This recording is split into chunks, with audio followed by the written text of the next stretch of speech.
Selamat pagi, salam sejahtera.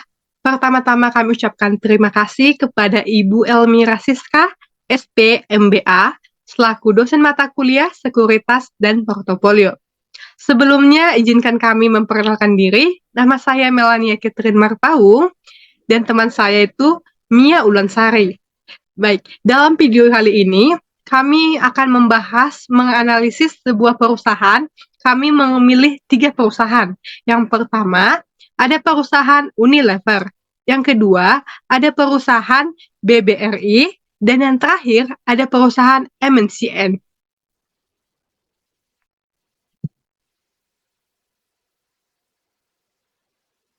Dalam video kali ini akan terbagi dalam 4 bagian. Yang pertama ada pengenalan PT Unilever, BBRI, dan MNCN Tbk. Yang kedua ada bagian return dan risiko saham. Yang ketiga ada analisis return dan risiko portofolio. Dan yang terakhir ada evaluasi kinerja portofolio saham.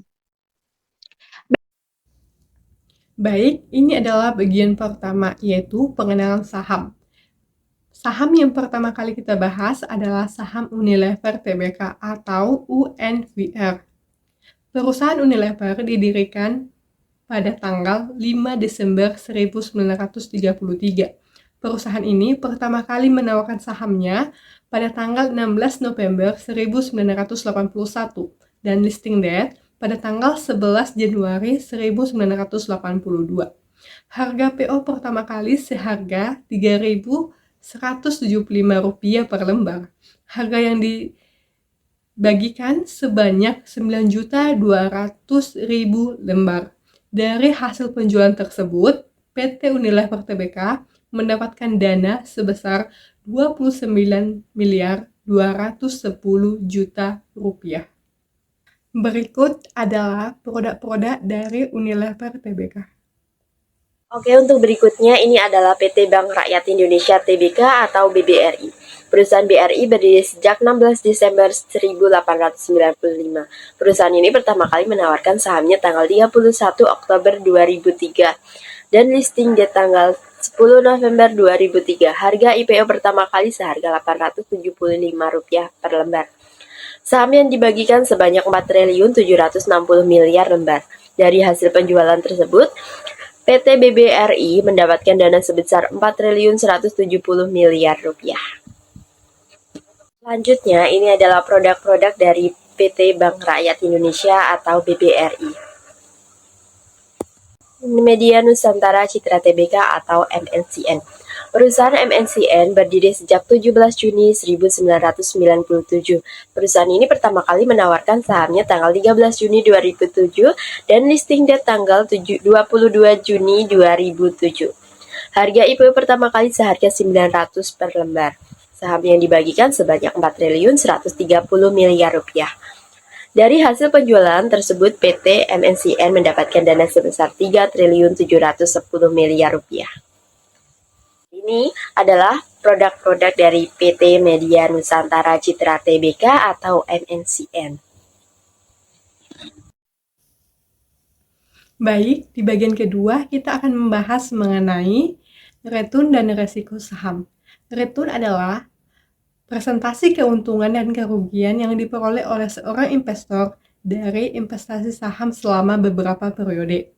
Return terbagi dalam 3 bagian. Yang pertama ada return harian, yang kedua ada return tahunan, yang ketiga ada return total. Ada beberapa faktor yang mempengaruhi return teman-teman. Yang pertama itu ada kondisi pasar. Di kondisi pasar ini terdapat juga beberapa bagian, yaitu faktor ekonomi, politik, dan sosial yang mempengaruhi pasar saham secara keseluruhan. Yang kedua ada kinerja perusahaan. Bagaimana sih kinerja perusahaan ini dapat dilihat dari pendapatannya, laba, prospek perusahaan yang berdampak dapat mempengaruhi harga saham. Yang ketiga ada bagian sentimen investor. Ini tentang proteksi atau emosi investor untuk dapat mempengaruhi permintaan dan penawaran saham. Selanjutnya, bagaimana strategi untuk mengoptimalkan return saham? Jadi di sini ada 3 bagian. Yang pertama, diverifikasi. Mendiverifikasikan portofolio investasi untuk mengurangi resiko. Yang kedua, analisis fundamental. Sebelum kita melakukan transaksi investasi, lebih baik kita menganalisis fundamental perusahaan tersebut untuk memilih potensi yang memberikan return yang lebih tinggi. Yang ketiga, analisis teknikal. Menganalisis pola atau tren grafik harga saham untuk mengidentifikasi peluang investasi. Baik, selanjutnya kita akan membahas bagaimana cara mengolah risiko. Di sini ada 3 bagian. Yang pertama, diverifikasi. Memverifikasikan portofolio untuk mengurangi risiko saham secara keseluruhan. Yang kedua, analisis fundamental. Menganalisis kinerja dan prospek perusahaan untuk memilih risiko yang lebih rendah. Yang ketiga, analisis teknikal. Menganalisis pola dan tren grafik suatu saham untuk mengidentifikasikan peluang investasi. Selanjutnya kita akan belajar mengenai strategi pengolahan risiko saham. Ada 2 teman-teman. Yang pertama ada stop loss order, yaitu strategi untuk menjual saham jika turun harganya di bawah tingkat tertentu untuk membatasi kerugian. Yang kedua, ada hedging, yaitu strategi untuk melindungi investasi dengan melakukan investasi lain yang berlawanan arah dengan investasi aslinya. Berikut adalah data portofolio yang akan kami pakai untuk melakukan analisis. Data ini kami ambil periode tahun 2022, yaitu Unilever dengan bobot 25%, BBRI dengan bobot 40%, sedangkan MNCN dengan bobot 35%. Baik, ini adalah tabel hasil analisis kami mengenai return aritmatika. Di bagian IHSG, pada bulanannya sebesar 0,36%, sedangkan untuk tahunannya sebesar 4,42%. Di Unilever, untuk bulanannya sebesar 1,38%, untuk tahunannya sebesar 17,84%. Yang ketiga ada BBRI, untuk bulanannya sebesar 1,7%, untuk tahunannya sebesar 22,38%.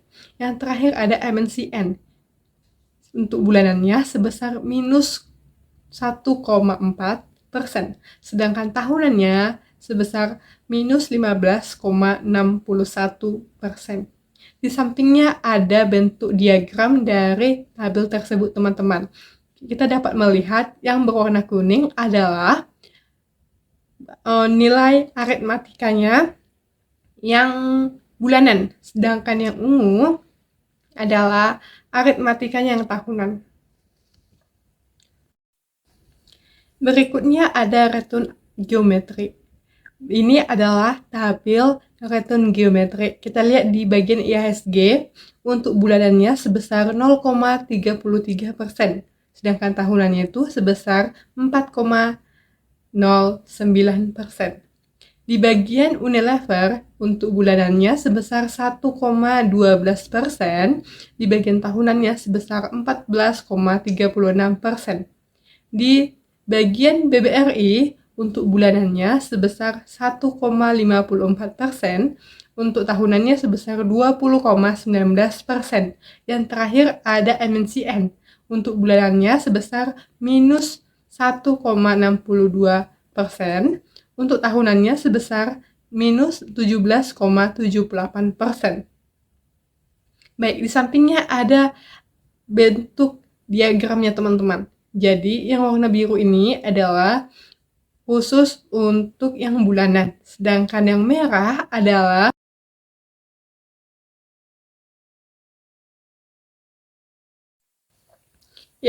resiko.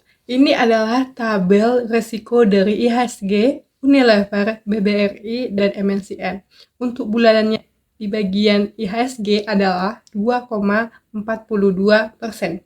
Untuk tahunannya sebesar 8,38%. Untuk perusahaan Unilever, untuk bulanannya itu sebesar 7,72%. Untuk tahunannya sebesar 26,73%.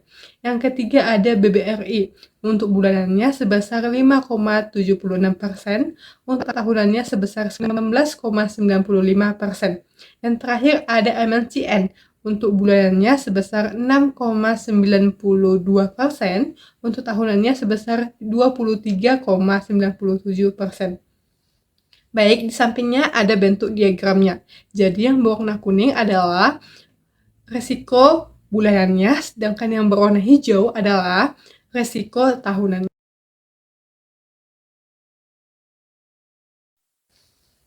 Baik, interpretasinya, bagian expected return tahunan geometri adalah dari diagram di atas dapat dilihat bahwa perhitungan expected return tahunan geometri dari saham Unilever sebesar 0,1436. Lalu untuk saham BBRI sebesar 0,2019. Dan yang terakhir adalah perusahaan MNCN sebesar minus 0,1778. Dari ketiga saham tersebut, nilai yang paling kecil adalah MNCN karena nilainya minus dan di bawah standar perhitungan yang seharusnya. Yang kedua, kita akan interpretasi di bagian resiko tahunannya.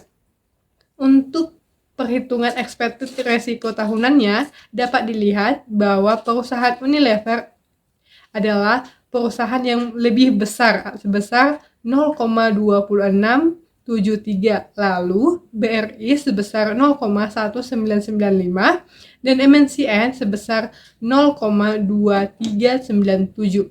Dari kesimpulan dapat kita lihat bahwa perusahaan Unilever memiliki nilai yang paling tinggi di antara ketiga saham tersebut, disusul dengan MNCN dan yang terakhir ada BBRI.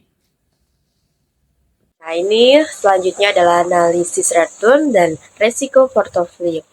Return portofolio saham apa sih itu? Nah, return portofolio saham adalah presentase keuntungan atau kerugian yang diperoleh dari kumpulan saham yang ada dalam portofolio investasi selama periode tertentu.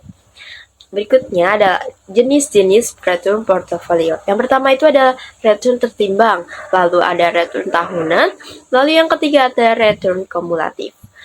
Untuk berikutnya ini resiko portofolio saham. Apa sih resiko portofolio saham? Yaitu kemungkinan kehilangan sebagian atau seluruh investasi dalam portofolio saham. Untuk jenis-jenis dari resiko portofolio saham, yaitu ada resiko sistematis dan resiko tidak sistematis.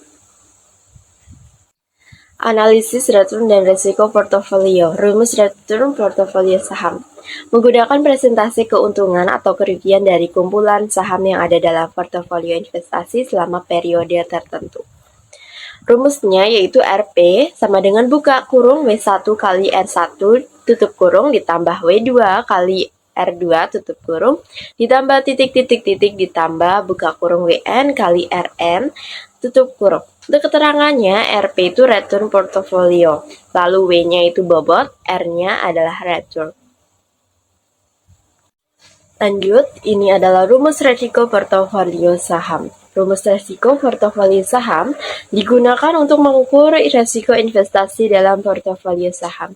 Untuk rumusnya yaitu sigma Pi sama dengan akar buka kurung W1 pangkat 2 dikali sigma 1 pangkat 2 tutup kurung ditambah buka kurung W2 pangkat 2 dikali sigma 2 pangkat 2 tutup kurung ditambah titik-titik-titik ditambah buka kurung WN pangkat 2 dikali sigma N pangkat 2 tutup kurung ditambah 2 dikali W1 dikali W2 dikali P12 dikali sigma 1 dikali sigma 2 ditambah titik-titik-titik ditambah 2 dikali W1 dikali WN dikali P1N dikali sigma 1 dikali sigma N ditambah titik-titik ditambah 2 dikali WN dikurang 1 dikali WN dikali PN dikurang 1N dikali sigma N dikurang 1 dikali sigma N. Untuk keterangannya, sigma P sama dengan deviasi standar atau volatilitas portofolio. Lalu untuk W1-nya sama dengan bobot investasi dalam saham ke I. Untuk sigma I sama dengan deviasi standar saham ke I. Untuk PIJ adalah koefisien korelasi antara saham ke I dan ke J. Berikut ini adalah hasil analisis return dan risiko portofolio saham Unilever, BBRI, MNCN per periode 2022. Untuk keterangan yang pertama ini adalah expected return portofolio. Hasilnya itu 0,005. Kalau dipresentasikan maka jadi 0,5%. Untuk yang kedua ada expected return tahunan. Hasilnya itu 0,059, kalau dipresentasikan jadi 5,9%. Lalu yang ketiga ada resiko portofolio bulanan. Hasilnya 0,035. Kalau dipresentasikan maka jadi 3,5%. Lalu ada resiko portofolio tahunan. Hasilnya 0,120. Jika dipresentasikan maka hasilnya jadi 12,0%. Nah, ini adalah diagram batang dari tabel tadi, tabel hasil analisisnya dari analisis return dan resiko portofolionya ya. Ada expected return portofolio, expected return tahunan, dan resiko portofolio bulanan, serta resiko portofolio tahunan. Ini adalah interpretasinya. Setelah dilakukan proses perhitungan, dapat dilihat hasil dari perhitungannya dalam gambar diagram di atas. Untuk nilai expected return portofolio sebesar 0,005. Lalu untuk nilai expected return tahunan sebesar 0,059. Kemudian untuk nilai resiko portofolio bulanan sebesar 0,035 dan untuk nilai resiko portofolio tahunan sebesar 0,120. Baik, sekarang kita masuk ke bagian ketiga, yaitu evaluasi kinerja portofolio saham. Kita tahu dulu apa sih itu evaluasi. Evaluasi adalah suatu proses menyediakan informasi yang dapat dijadikan sebagai pertimbangan untuk menentukan harga menurut Umar tahun 2002. Sedangkan kinerja adalah gambaran mengenai tingkat pencapaian pelaksanaan suatu program kegiatan atau kebijakan dalam mewujudkan sarana, tujuan, visi, dan misi organisasi untuk dituangkan melalui perencanaan strategi suatu organisasi menurut Moeheriono tahun 2009. Selanjutnya kita akan membahas tujuan evaluasi kinerja portofolio saham. Ada dua teman-teman. Yang pertama, untuk mengevaluasi sejauh mana portofolio telah dicapai, target investasi, dan membandingkannya dengan benchmark yang relevan. Yang kedua, menekankan pentingnya evaluasi kinerja untuk mengambil keputusan investasi yang lebih baik di masa depan. Baik, selanjutnya kita akan membahas beberapa metrik yang sering digunakan untuk mengevaluasi sebuah portofolio saham.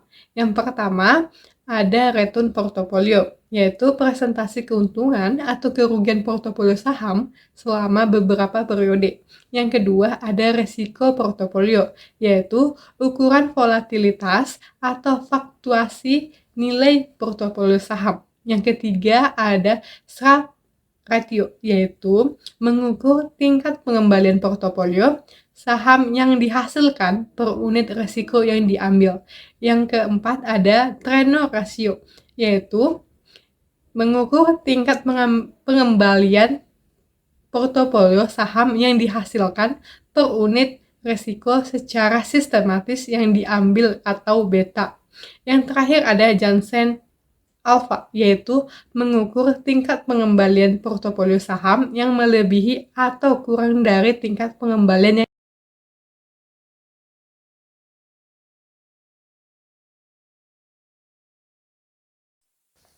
baik. Sekarang kita akan membahas sedikit mengenai Sharpe Index, Treynor Index, dan Jansen Index. Yang pertama kita bahas Sharpe Index, yaitu dengan rumus RP dikurangi RF dibagi sigma P, di mana RP adalah return portofolio, RF adalah tingkat pengembalian bebas resiko atau risk-free rate. Yang terakhir ada sigma P adalah deviasi standar atau standard deviation dari return portofolio. Yang kedua, Trenor Index dengan rumus RP dikurangi RF dibagi beta. RF adalah return portofolio, RF adalah tingkat pengembalian bebas risiko atau risk free rate, dan beta adalah koefisien beta portofolio. Yang terakhir ada Jensen Index dengan rumus RP dikurangi RF dikurangi beta dikali RM kurang RF, di mana RP adalah return portofolio, RF adalah tingkat pengembalian bebas risiko atau risk free rate, beta adalah koefisien beta portofolio, yang terakhir ada RM adalah tingkat pengembalian pasar. Berikut ini adalah evaluasi kinerja portofolio saham Unilever, BBRI, dan MNCN pada periode 2022. Ringkasan datanya, untuk keterangan yang pertama, dia ada return Unilever hasilnya 0,144, jika dipresentasikan hasilnya jadi 14,4%, lalu ada return BBRI hasilnya 0,202, jika dipresentasikan maka hasilnya jadi 20,2%, lalu ada return MNCN hasilnya minus 0,178, jika dipresentasikan maka hasilnya jadi minus 17,8%. Lalu ada risiko Unilever hasilnya 0,267, jika dipresentasikan hasilnya jadi 26,7%. Lalu ada risiko BBRI hasilnya 0,200, jika dipresentasikan maka jadi 20,0%. Lalu ada risiko MNCN dengan hasil 0,240, jika dipresentasikan maka jadi 24,0%. Lalu ada beta Unilever dengan hasil minus 0,091, jika dipresentasikan maka jadi minus 9,1%. Lalu ada beta BBRI dengan hasil 0,254, jika dipresentasikan maka jadi 25,4%. Lalu ada beta MNCN dengan hasil 0,157, jika dipresentasikan maka hasilnya jadi 15,7%. Lalu ada risk free dengan hasil 0,070, jika dipresentasikan maka jadi 7,0%. Lalu ada resiko market dengan hasil 0,084, jika dipresentasikan maka jadi 8,4%. Lalu ada return market dengan hasil 0,041, jika dipresentasikan maka jadi 4,1%. Berikut ini adalah evaluasi kinerja portofolio saham Unilever, BBRI, MNCN periode 2022. Yang pertama itu indeks SHARE dengan PT Unilever hasilnya 0,2748, jika dipresentasikan jadi 27,48%. Lalu ada BBRI hasilnya 0,6609, jika dipresentasikan maka hasilnya jadi 66,09%.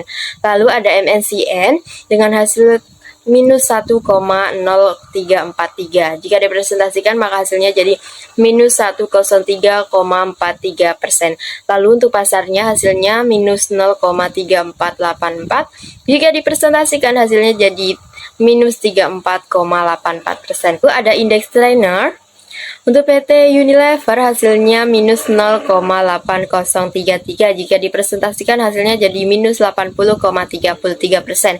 Lalu untuk BBRI-nya hasilnya 0,5200, jika dipresentasikan hasilnya jadi 52,00%. Lalu MNCN dengan hasil minus 1,5833, jika dipresentasikan hasilnya jadi minus 158,33%. Lalu untuk pasarnya hasilnya minus 0,292, jika dipresentasikan hasilnya jadi minus 2,92%.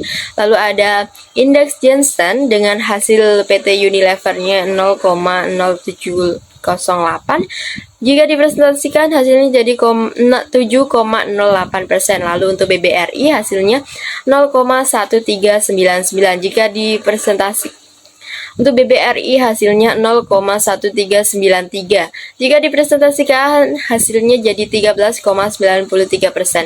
Lalu MNCN dengan hasil minus 0,2433, jika dipresentasikan hasilnya jadi minus 24,33%. Lalu untuk pasarnya 0. Ini adalah diagram batang dari evaluasi kinerja portofolio yang tadi sudah dijelaskan. Ini bentuk diagram batangnya atau lebih simpelnya daripada tabel yang tadi. Bisa langsung dilihat saja. Berikutnya, untuk interpretasinya, indeks Sharpe.